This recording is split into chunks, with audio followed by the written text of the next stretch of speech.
A história começa com um jogador hardcore chamado Kenneth, que acaba de terminar um jogo que levou 3 anos inteiros para completar. Depois de zerar esse jogo, ele, encosta ali na cadeira, solta aquele suspiro, pensa em como tudo aquilo foi chato e decepcionante. Apesar do longo tempo que ele levou, o jogo nunca chegou a desafiar ele de verdade. O que o Kenneth realmente deseja é um jogo que leve ele até o limite, algo tão difícil que ele levaria pelo menos 10 anos para vencer. Ele quer um verdadeiro desafio, tá? Não um negócio que ele pode superar só com paciência. Com isso em mente, Kenneth imediatamente começa a procurar o seu próximo jogo. Ele rola a tela, passando ali por diferentes títulos, algumas resenhas e recomendações, só que nada chama atenção. De repente, a tela do computador falha e começa a oscilar. Um texto estranho aparece, oferecendo um jogo que nunca termina e que se passa em um mundo fantástico repleto de magia. Os olhos do Kenichi começam a regalar de empolgação. Ele nunca ouviu falar de um jogo infinito e que, a ideia por si só conquistou ele. Com o coração acelerado, sem hesitar, ele clicou na opção que tinha e depois foi solicitado que escolhesse o nível de dificuldade. As opções variavam, né, do fácil até o difícil, algo comum de alguma forma e desinteressante para ele. Só que, ao rolar mais a página, ele percebeu uma opção extra no final da lista, modo infernal, né, basicamente, que seria o mais difícil de todos. Isso era algo que ele nunca tinha visto antes, e sua empolgação disparou. Talvez esse final fosse um desafio que ele procurava, né? E sem pensar duas vezes, ele escolhe o modo infernal. Em seguida, seleciona a classe invocadora e clica confiante no botão iniciar. No mesmo instante, algo estranho acontece e a tela pisca intensamente. Antes que ele possa reagir, é sugado diretamente para dentro do monitor. No momento seguinte, ele acorda num mundo completamente diferente, como um recém-nascido, chorando ao nascer, né? E aí a família pobre de camponeses que ele tá começa ali a aparecer e tal. Pouco depois do nascimento, um homem o segura com cuidado e lhe dá um nome: Alan.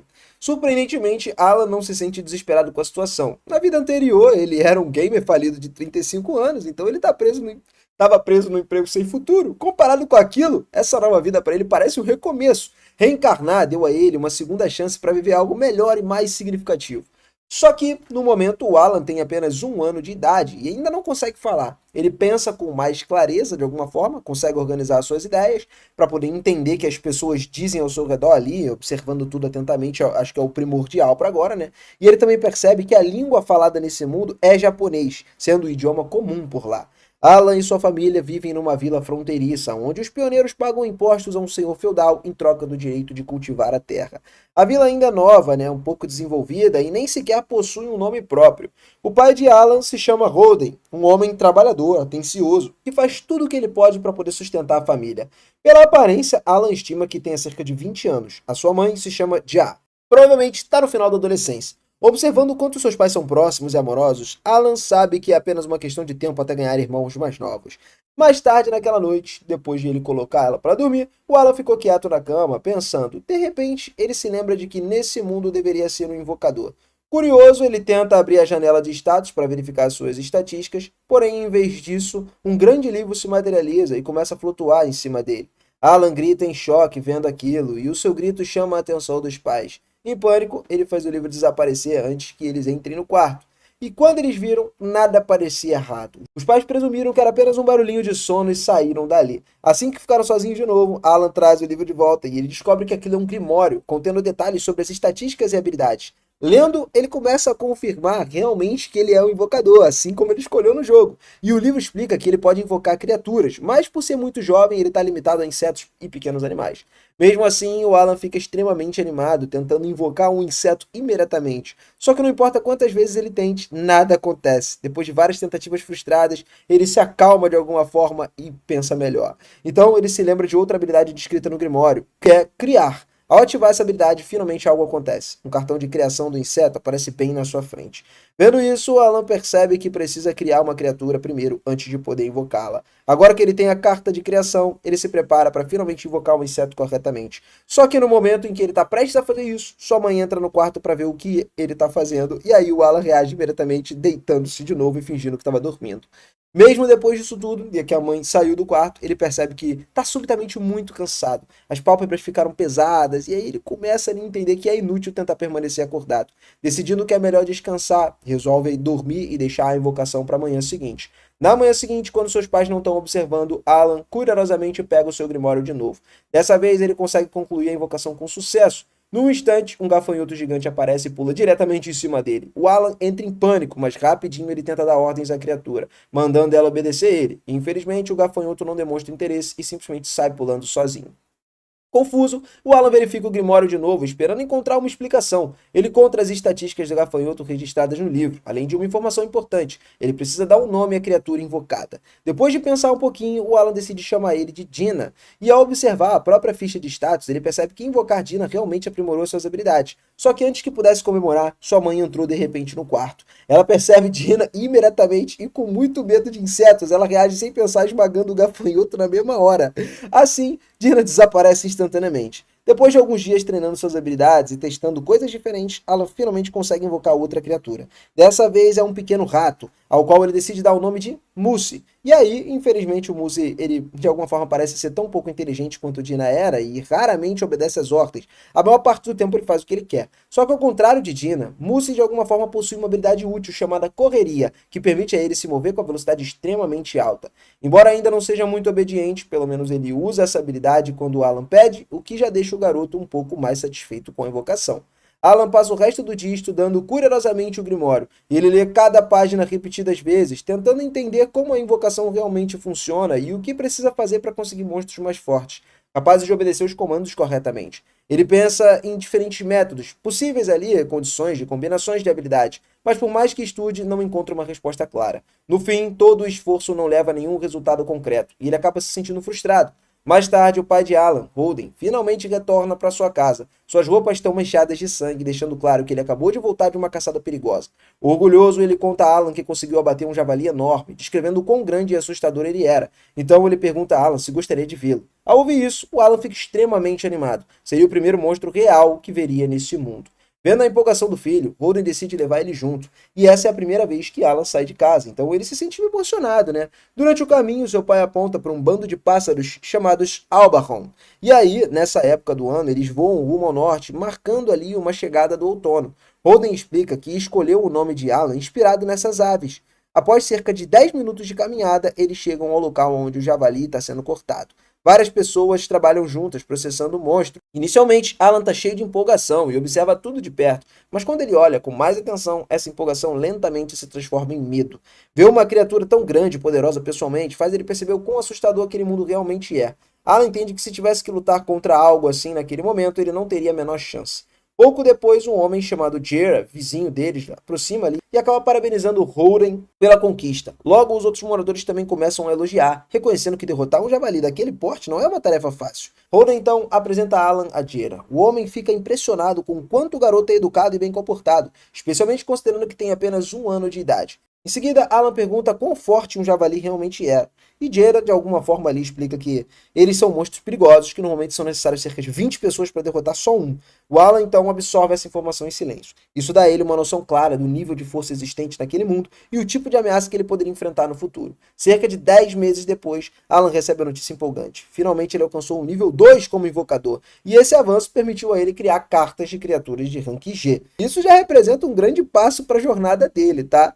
Além disso, ao alcançar um novo nível, ele adquire uma habilidade totalmente nova que lhe permite fundir as suas criaturas invocadas. A melhor parte é que o espaço do inventário também dobra, o que significa que agora ele pode acumular o dobro de buffs que antes, aumentando muito o seu potencial de força. Naquela noite, depois do jantar, Alan está mais animado do que nunca com seu novo nível, a sua nova habilidade, né, de inventário ampliado, e ele se prepara com entusiasmo para testar a sua técnica de fusão pela primeira vez. Porém, logo ele acaba desapontando ao perceber que ainda não consegue utilizar em suas cartas. Mesmo com um MP completamente cheio, não importa o quanto ele tente ou quão cuidadosamente ele siga nesse processo, a fusão simplesmente não ativa. Isso frustra ele, mas ele entende que ainda é muito jovem e não possui força suficiente. O tempo passa e quando o Alan completa 3 anos de idade, já é possível perceber o quanto ele evoluiu na sua trajetória como invocador. Depois de muitas tentativas e práticas constantes, ele finalmente consegue usar sua técnica de fusão em algumas das suas cartas. Por meio desse processo, ele cria uma carta de pássaro e a criatura invoca recebendo o nome de Chappie. Chappie possui uma habilidade especial chamada imitação de voz, que permite a ele imitar perfeitamente tudo que o Alan diz. Ao ouvir a sua própria voz sendo reproduzida pelo pássaro, o Alan ele percebe imediatamente o quão útil essa habilidade pode ser. Ele imagina usar Chappie para confundir os inimigos, atrair monstros para armadilhas ou criar distrações durante as batalhas. Observando tudo o que ele aprendeu até agora, Alan se sente satisfeito. Ele reconhece a profundidade e a complexidade desse mundo e admite para si mesmo que ele é muito mais hardcore do que qualquer jogo que tenha experimentado da sua vida anterior. Por volta das 3 da tarde, uma das suas amigas, garotas chamadas Karina, vai até a sua casa para brincar. Como sempre, eles começam uma disputa de cavaleiros ali, lutando com espadas feitas de gravetos. No início, o Alan subestima ela, acreditando que vencer seria fácil. Só que, para sua surpresa, Karina é muito mais rápida e ágil do que esperava. Ele se move ali com muita precisão, esquiva dos ataques e contra-ataca antes que possa reagir. Alan tem dificuldades em acompanhar o ritmo dela e, antes que perceba, acaba perdendo essa luta. No final do dia, ele estava completamente exausto, derrotado, se sentindo mal por ter perdido para Karina. Seu corpo dói, o orgulho está ferido, mas em vez de desanimar, ele faz uma promessa silenciosa. Da próxima vez, ele estaria mais forte. Naquela noite, uma notícia importante é revelada à família. Tasha anuncia que está grávida. E ao ouvir isso, o Alan diz ao pai que quer ajudar a colheita de batatas ali, né, já que a sua mãe não poderia trabalhar tanto. No fundo, ele sabe que consegue lidar com o trabalho físico, porque sua resistência é maior do que de uma criança comum. Só que seus pais não sabem disso. Eles dizem gentilmente que um garoto da idade deles não precisa trabalhar e deve focar em brincar e aproveitar a infância. Também o incentivo a continuar passando tempo com Karina, já que percebem o quanto ela deixa feliz. Em seguida, mencionam que estão ansiosos pela cerimônia de avaliação de Alan. Sem entender, Alan pergunta o que é isso. Então, seus pais explicam que quando ele completar 5 anos, vai ter uma cerimônia divina para poder determinar o seu talento. Eles esperam que o Alan ele receba um talento poderoso, algo que possa libertar a família da vida dura como camponeses. Alguns meses depois, durante o inverno, Alan acidentalmente se esquece de guardar Jenna, e por causa disso, sua mãe acaba vendo um inseto assustado e escorrega e cai no chão. Holden corre para ajudá-la e percebe que a bolsa rompeu. O bebê já estava a caminho. Karina também estava presente naquele dia, né, já que ela e Alan estavam brincando juntos. Holden rapidamente pede a Karina que vá buscar os seus pais ali, porque eles têm uma experiência com parto e tudo mais. E pouco tempo depois, Jenna e sua esposa Matilda chegaram para ajudar. Matilda assumiu o controle da situação, mandou todos os homens saírem da casa dizendo que precisava de privacidade para realizar o parto.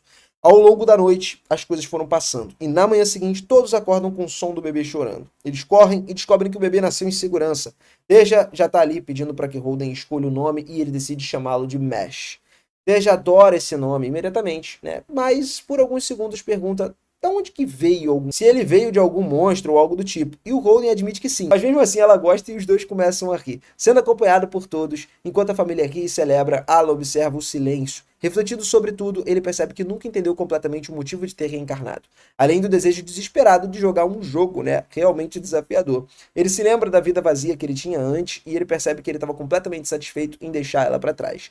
Nesse novo mundo, ele se sente muito mais livre, cheio de possibilidades e, acima de tudo, percebe que a sua nova família é a melhor parte da sua segunda chance. Ele ainda não sabe como ele vai fazer isso, mas faz uma promessa silenciosa. Não importa o que aconteça, ele vai libertar sua família dessa vida difícil. Algum tempo depois, quando Alan tem 5 anos, ele pergunta ao pai como é a cerimônia de aptidão. O homem explica que se trata de um evento especial do qual todos, desde os servos até nobres, devem participar ao completarem 5 anos. Se Alan demonstrar uma boa aptidão, por exemplo, ele pode ter a chance de subir de vida ali e deixar de ser um servo. O problema é que ele vai ter vários rivais. E o garoto não entende o que isso significa, então o pai explica que quando chegarem pela primeira vez às terras, as pessoas começaram a ter filhos depois de filhos, e em outras palavras, tem muitas crianças da mesma idade que o Alan nesse momento. Nesse instante, Krina aparece por cima do ombro do pai e chama Alan para eles irem juntos ao evento, e assim os 4 se reúnem, né? Depois de uma caminhada, Krina fica impressionada com a quantidade de casas que encontram na vila, aonde o teste vai ser realizado. Enquanto Alan observa tudo com admiração, Krina jura que vai se tornar uma cavaleira, caso seja designada como espadachim. Quando chegam na igreja onde o teste é feito, o Alan percebe que os plebeus usam roupas muito melhores do que as dele, o que indica claramente que eles possuem mais dinheiro do que a sua família. Ele até ali, de alguma forma, escuta alguns garotos zombando dele por ser um servo e tal. E em meio de tudo isso, os oficiais religiosos sobem às portas da igreja e pedem a bênção de Elmia, o deus da criação, para que todas as crianças tenham oportunidades iguais. Afinal, esse país já viu heróis cujas linhagens um dia pertenceram à servidão. Por exemplo, Classes, o santo. Basicamente, o cara nasceu com um humilde plebeu, enquanto Deverg era um lorde, né, da espada, e foi apenas um servo no passado. Se sentindo esperançoso ao ouvir isso, Alan se lembra de que antes de reencarnar, viu que classes como herói, lorde da espada, eles precisavam começar nas camadas sociais mais baixas. E em seguida, os participantes são chamados para entrar na igreja e dar início ao que eles aguardavam, né, a grande avaliação. Alan observa a estátua de Elmer, o deus da criação, então o líder do grupo religioso convida o chefe da vila, Doge, para iniciar a avaliação com o seu filho, Palomomas. E aí, cada criança deve tocar uma esfera de cristal, então os atributos e talentos revelados são todos escritos em uma placa de metal atrás do sacerdote. Com isso, a atenção toma conta do líder da vila, que começa ali a suar de tanta expectativa. Não muito diferente, o seu filho se aproxima da esfera de cristal. Logo, seus atributos aparecem na placa de metal, organizados da mesma forma que Alan já tinha visto com a sua própria página de status. Palomamas possui o talento, de se tornar um comerciante, o que deixa o pai extremamente satisfeito e emocionado. Sem entender muito bem e achando que qualquer talento já era motivo de comemoração, Alan verifica seu grimório, que apenas ele consegue ver, e percebe que os atributos são exibidos como rankings em vez de números.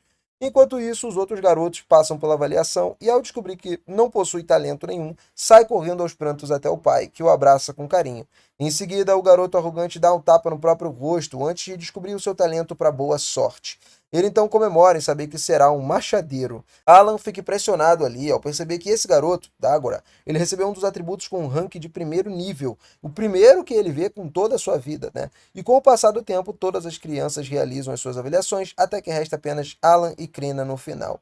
Ansiosa para acabar logo com aquilo, Krina corre em direção à esfera de cristal e assim que estende a mão, o item emite um brilho extraordinário. Então, a placa de metal revela que a garota possui o talento para se tornar o Lorde da Espada, algo que é praticamente um milagre. Enquanto todos ficam atônitos ali diante da raridade de um talento tão poderoso, Krina resmunga, dizendo que queria só ser uma espadachim. Ala então entende que ela sempre foi tão dominante nos seus duelos por causa disso. E finalmente o filho de Roden é chamado para avaliação. Sendo a última criança do evento, sem demonstrar ansiedade, Alan só precisa tocar na esfera de cristal e finalmente mostra aos pais que é um conjurador. Só que ele é literalmente lançado para trás pela força mágica brutal que emana do item, acompanhada pela luz 2 vezes mais intensa do que surgiu quando Krina foi avaliada. Sem conseguir ler o resultado, Holden corre até o sacerdote e pergunta qual foi o veredito. Mas de uma forma inacreditável, o garoto não possui talento algum na classe que deveria aparecer. A placa exibe uma falha repleta de letras aleatórias. Enfurecido, Alan começa a amaldiçoar as famílias dos desenvolvedores por não conseguirem consertar esse jogo lixo, mas Holden permanece calmo e chama o filho para eles voltarem para casa. Horas depois, os dois retornam aos braços de Teresia e Mesh, o que aquece imediatamente o coração de Alan.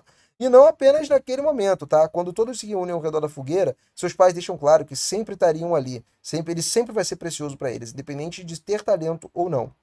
Diante de tanto carinho assim, Alan reconhece que a sua família é tão pobre que sequer possui uma banheira. Ainda assim, isso não impede ele de ser feliz. Na hora de dormir, o garoto revisa seu grimório e confirma que realmente possui todos os atributos de rank E, o que leva ele a descobrir algo importante. Ele é o único nesse mundo jogando ali no modo infernal, tá ligado? O mais difícil de todos.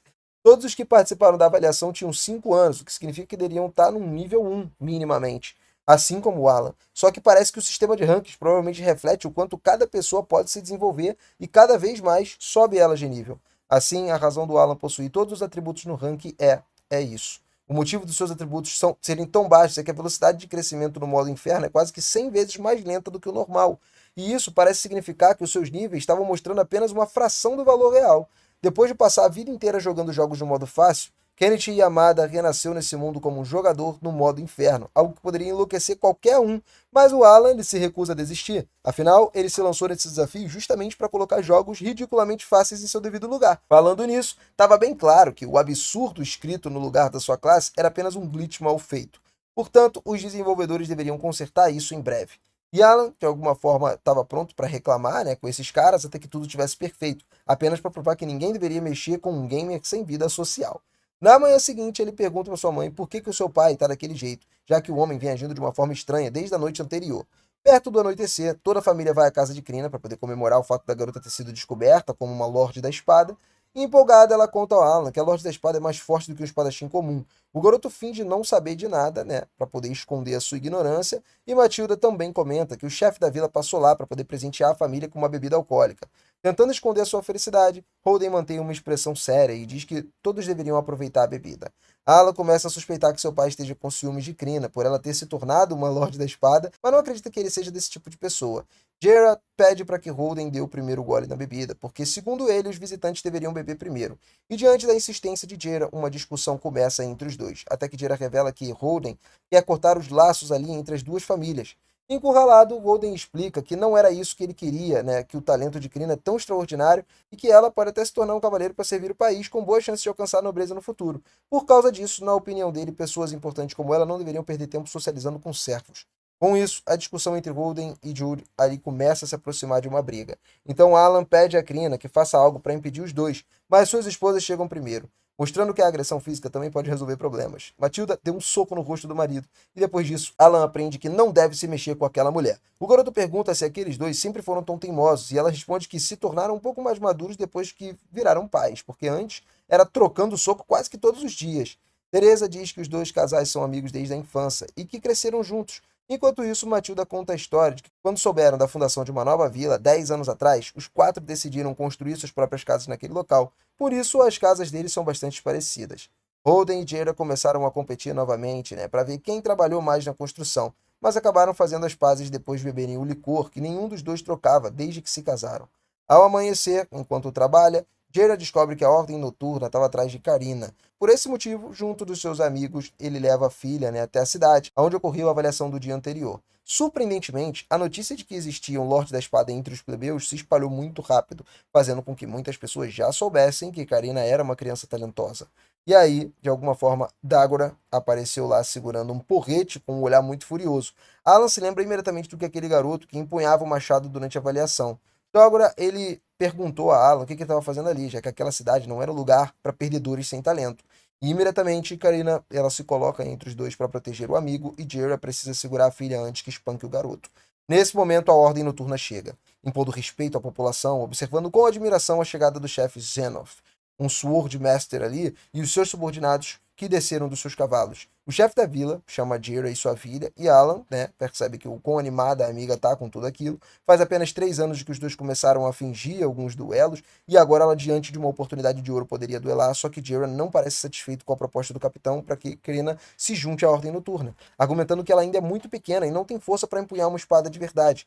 Zenoth não só afirma que a garota é uma Lorde da Espada, como também diz que consideraria a recusa do pai como uma tentativa direta de enganar o Barão Granville. Segundo o oficial, falsificar a avaliação é punível com a morte. E ao ver o pai hesitar, ele declara que seria necessário verificar o talento da criança, se é legítimo ou não.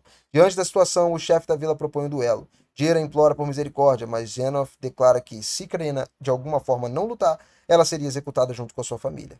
Nessa hora, o desespero tomou conta de todo mundo que estava assistindo, né? Porque, pô, uma cena cruel dessa, menos a garota. Ela, quando viu a espada sendo oferecida, correu para demonstrar uma confiança inacreditável. Assim que ela é colocada diante do vice-capitão, que se apresenta como Lebrand, que pertence à classe de Lancer, depois dela se apresentar, né, vou falar o nome dela, a cavaleira, ela avança contra o oficial sem qualquer medo. Muito pelo contrário, ela age como se estivesse brincando ou algo do tipo. E tem um sorriso no rosto dela que não desaparece. Os dois começam a trocar golpes, mas Lebrand bloqueia o ataque da garota com muita facilidade. Enquanto Dagora está lá impressionado com a força da menina, Alan avalia que talvez a habilidade de esgrima dela esteja no nível 5, devido a todo aquele treinamento diário, né, que eles realizaram. Mesmo assim, o vice-capitão contra-ataca a força de Karina e defende com dificuldade, deixando o Jaira cada vez mais desesperado. A garota não perde a confiança e tenta revidar, mas acaba abrindo demais a guarda e recebe um forte chute no estômago, sendo arremessada contra a parede com uma força suficiente para esmagar os tijolos. Jaira tenta correr até sua filha, mas é contido por 2 soldados. Assim como Alan e Holden, que estão lá sendo impedidos de ajudar a amiga, né? A derrota parece certa, assim como tinha sido a execução de Krina e da sua família. Só que a Senhora da Espada se levanta de novo e começa a emitir uma energia mágica que faz o olho esquerdo do seu rival tremer. Com isso, a garota avança mais contra o oponente e demonstra força e agilidade 4 vezes maiores do que antes, forçando Lebrand a dar tudo de si para não ser cortado em pedaços. Depois de uma série brutal de golpes, Karina, de alguma forma, consegue a partir a lâmina do vice-capitão ao meio, o que quase levou o crânio junto dele. Então Zenoth declara o fim do duelo e a vitória da garota. Enquanto todos assistem à luta e começam a comemorar, o capitão se aproxima de Jaira e parabeniza por ter criado uma legítima Lorde da Espada. Em seguida, pede desculpas por ter duvidado das palavras do homem. Jaira, no entanto, mantém o rosto sério, se concentrando apenas em proteger a sua filha. Zenoth pede uma chance para discutir o futuro de uma jovem tão talentosa e afirma que se isso fizesse se sentir mais confortável, Jaira pode levar seus amigos para essa reunião. Horas depois, na residência do chefe da vila, Jaira mantém uma expressão meio severa, né, o tempo todo, depois da vida da sua filha ser colocada em risco. Alan entende por que o filho do chefe estava sentado na mesa, mas não faz ideia do porquê que aquele garoto guerreiro do machado estava ali com o pai. talvez estivessem desesperados, né, para não serem ofuscados pela Senhora da Espada. Nesse momento, Zenoff explica que ele foi enviado pelo Barão Grumble para poder determinar se era verdade ou não a Senhora da Espada que tinha surgido entre eles. E o resultado não poderia ser mais claro depois desse duelo. Em seguida, Zenoff afirma a Doge que, por ordem do seu mestre, essa vila passaria a ser chamada de Vila Carina a partir de hoje. Segundo o capitão, 3 anos atrás, uma Senhora da Espada nasceu na família Contz. Contudo, Alan não entendeu que isso era possível, porque, pelo que lembra das regras do jogo, alguém dessa classe só pode nascer como servo, plebeu ou barão. De qualquer forma, o oficial acrescenta que essa pessoa chegou a servir a família real, mas não atendeu às expectativas, o que levou à reavaliação e concluiu que ela era só uma espadachim comum. Mais tarde, se descobriu que muitos membros da nobreza exageravam bastante nos talentos de indivíduos, o que acabou levando à criação de regra ali que sempre reavaliariam as crianças que eram consideradas especiais. Dito isso, Zenoff pediu desculpas mais uma vez a Dieira por submeter sua filha num julgamento tão difícil e pede que ele crie ela com muita dedicação, porque aos 12 anos ela pode estudar na academia e eventualmente servir a família real. Dógora pergunta se qualquer pessoa pode entrar nessa academia para se tornar um cavaleiro e o pai do garoto pede desculpas pelo comportamento do filho. Interrompendo a conversa, o capitão ele demonstra paciência e responde que o instrutor será enviado para aquela vila. Portanto, Dógora deve se dedicar aos estudos e ao treinamento para conquistar a aprovação na academia. Karina diz a Alan que vai estudar junto com ele e tal, mas Dógora afirma que as pessoas sem cérebro como ele, sem talento, não são capazes disso. Karina rapidamente corre para defender o seu amigo mais uma vez. E o Alan acha engraçado ter 40 anos e ser defendido por uma menina de 5. Nesse momento, Zenoff finalmente percebe a presença de Alan e, ao descobrir quem o seu pai é, se levanta da cadeira para cumprimentar Holden, o caçador de javalis, uma verdadeira lenda local. Holden não entende de onde vem tanta admiração e o capitão explica que o barão é apaixonado pelas carnes de javalis servidas na vila. Nesse instante, Alan pensa em como seu pai e os outros trabalhadores arriscam suas vidas para caçar aquela besta, mas foi o barão quem ficou com a carne. Ainda assim, ele se sente muito feliz pelo respeito, né, que o capitão demonstra por Holden.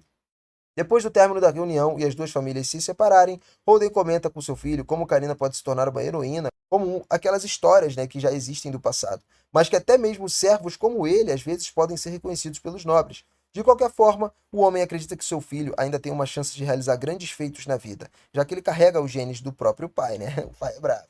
Dito isso, Alan tira 2 frutas que roubou da reunião para poder dar à mãe e ao irmão, e os dois caem na gargalhada quando Holden mostra que roubou ainda mais. No dia seguinte, o menino acorda radiante e algumas excelentes notícias apareceram. Ele finalmente aprimorou sua habilidade de conjuração, desbloqueou a técnica de encantamento e adquiriu a capacidade de invocar criaturas de rank F.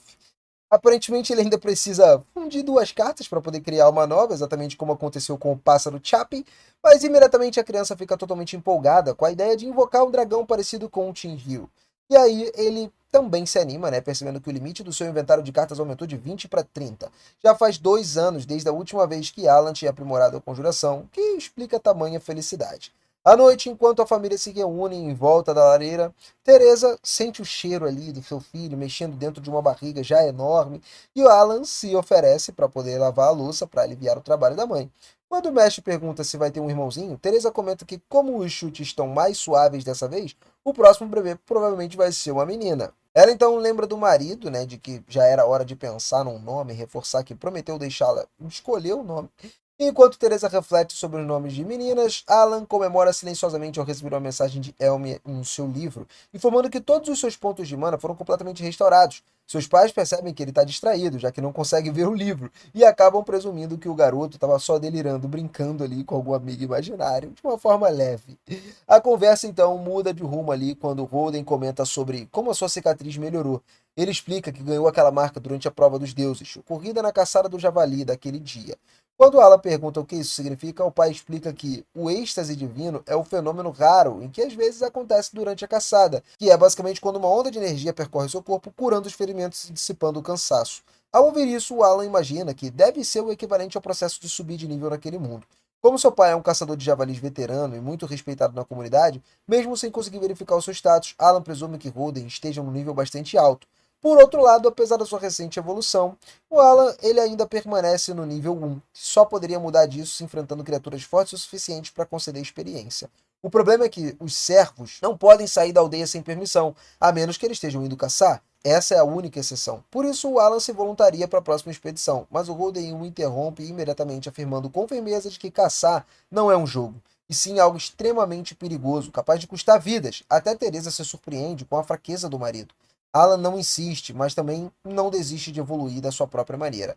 Antes de dormir, ele consulta novamente o livro e percebe que finalmente entendeu ali que ele recebeu uma mensagem.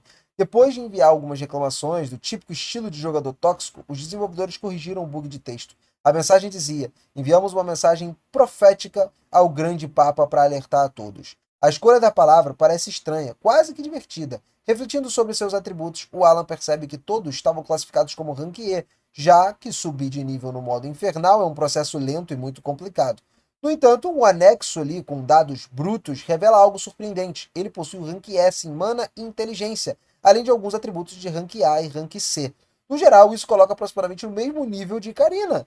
Animado, ele decide testar suas habilidades de encantamento em Dina, e o resultado é aumentando os atributos ali do monstro. Resistência e agilidade funcionam como buffs para o invocador. Só que o encantamento ele não altera o bônus base. O invocado, Den de alguma forma não fica maior e nem mais intimidador, mas claramente mais forte. Isso mostra a Alan que ser um invocador é muito mais do que só chamar criaturas gigantes. Mais tarde, Dia entra na sala e se assusta ao ver Dan lá, acabando por pisar no pobre criatura e matá-la novamente. Alguns dias depois, Golden sai para uma caçada. Enquanto isso, Alan passa várias noites encantado, removendo alguns encantamentos ali, né, até descobrir que os efeitos das cartas não desaparecem. Isso significa que, enquanto ele tiver mana sobrando, o ideal é encantar todas as cartas do seu inventário.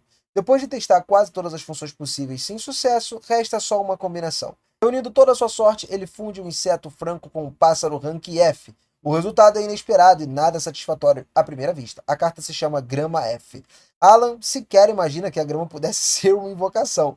Por outro lado, a carta concede um impressionante bônus de até 12 pontos de mana, o que para um invocador é ouro puro.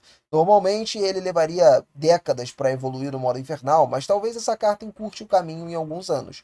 Ao invocá-la, ele percebe que a criatura se parece com uma maçã ambulante e decide chamar ela de Pô, mesmo reconhecendo que o nome não é dos melhores. A criatura exibe a sua habilidade, chamada Aroma, que faz com que ela se enterre no solo e desenvolva um broto cuja copa fique exposta. O cheiro é muito agradável, semelhante a um óleo essencial. Alan não faz ideia de para que isso serve, né? Mas aprecia o fato do seu quintal estar se tornando um pequeno jardim, embora lembre a si mesmo de que não veio para aquele mundo gelado para poder ser um jardineiro, né? E a Teresa chamou ele para o almoço depois. O Alan ele tentou fazer o Pur retornar a carta, mas o combinado não funcionou. Quando a mãe se aproximou, viu o broto estranho no quintal, admirando o aroma, e Alan também se pergunta qual é exatamente o propósito daquele cheiro.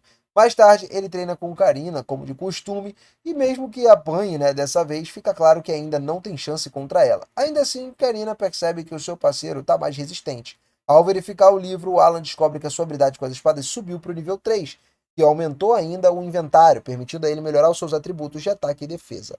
Ele começa a suspeitar ali que o aroma tenha algo a ver com isso. Após algumas horas de treino, o Alan já lançou pedras no mesmo ponto de uma árvore cerca de 20 mil vezes, o que abre um buraco no tronco, mas sem qualquer sinal de subir de nível. Além disso, ele não pode dedicar todo o tempo no treinamento porque ele precisa ajudar a mãe grávida a cuidar do irmão mais novo. Ao entardecer, Alan observa toda a migração ali dos Albarron. São aves ali inspiradas no seu nome. Quando a noite cai, Holden demora para voltar da caçada e isso acaba preocupando todo mundo, né? De repente, os companheiros de Holden surgem sob uma chuva intensa, carregando ele gravemente ferido sobre uma tábua de madeira. Gerald explica que Holden foi atingido no estômago por um javali, só que o ferimento foi cauterizado e o sangramento foi contido. Eles conseguiram mantê-lo vivo, graças a uma erva medicinal extremamente cara, a flor de Müller, e Teresa se surpreende, até lembrando das moedas de ouro recebidas do cavaleiro, né, como pedido de desculpas pelo tratamento dado a Karina.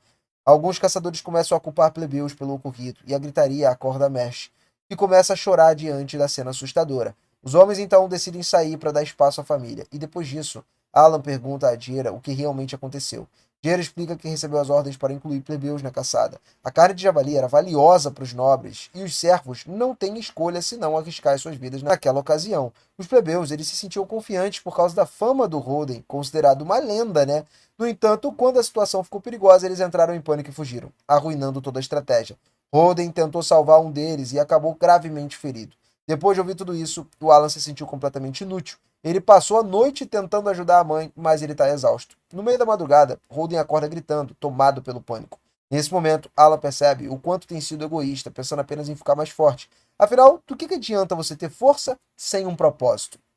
A vida é cruel pros servos, que no caso é a classe que ele pertence, né? Para eles, aquilo não é um jogo. Essas pessoas, elas entregam tudo que elas têm o tempo todo, matam um leão por dia para poder sobreviver. E o Alan ainda tem um irmãozinho para cuidar, além de outro vindo aí no meio do caminho, tá? E em meio a tudo isso, Jera chega com a parte da carne do Holden, né, que cabe à família, e fica aliviada ao ver o parceiro apresentando tá um pouco melhor do que antes. Ela promete ajudar a família a se proteger do frio, do inverno ali, enquanto o marido de Teresa estiver impossibilitado de trabalhar. Motivado, o Alan pede ao pai que descanse e promete proteger a família. Dessa vez, Holden não discute e não tenta impedir ele, porque a expressão do menino é tão pura de determinação que não tem nem o que fazer. E a partir de então, o Alan começou a participar das atividades mais leves junto do grupo de servos. Por mais estranho que pareça, ele demonstra uma força inacreditável para as crianças da sua idade. Dadas as circunstâncias, ele se cansa de fingir fraqueza e decide mostrar sua verdadeira força. A situação é desesperadora. Como a aldeia já vê Karina como heroína, ninguém entra em choque ao vê-lo realizando trabalhos braçais. O conjurador, então, remove todos os bônus de mana e os converte em força física.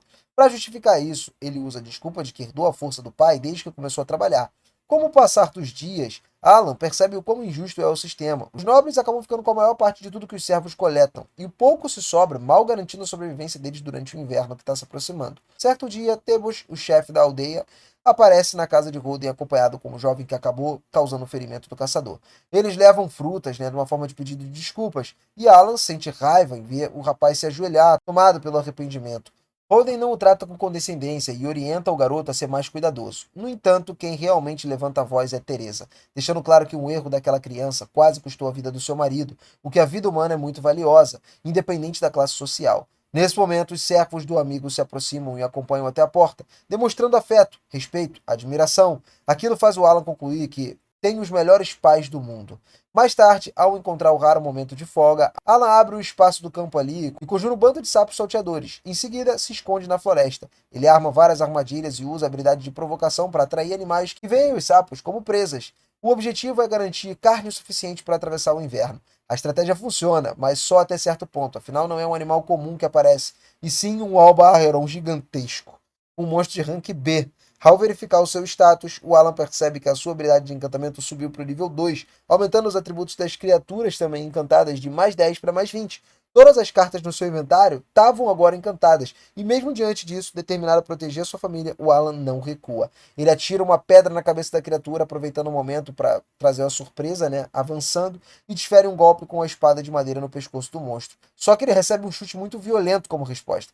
Depois ele invoca vários cães, cuja principal habilidade é a mordida, e a matilha cerca o Albarron e ataca, conseguindo causar algum dano, né? Só que, um a um, os cães são derrotados pelo monstro. O Alan tenta atacar novamente com a sua espada de madeira, mas recebe um golpe ainda mais forte que o anterior. Além disso, a cada criatura derrotada, ele perde um bônus concedido por elas, enfraquecendo seus atributos e deixando ele extremamente vulnerável. Se o nosso querido Alan vai conseguir derrotar essa criatura ou não, a gente só vai saber no próximo vídeo. Então capricha no seu likezão, se inscreve no canal e ativa o sininho para não perder os próximos vídeos por aqui. Eu vou ficando por aqui, aquele forte abraço, galera, e até a próxima. Valeu!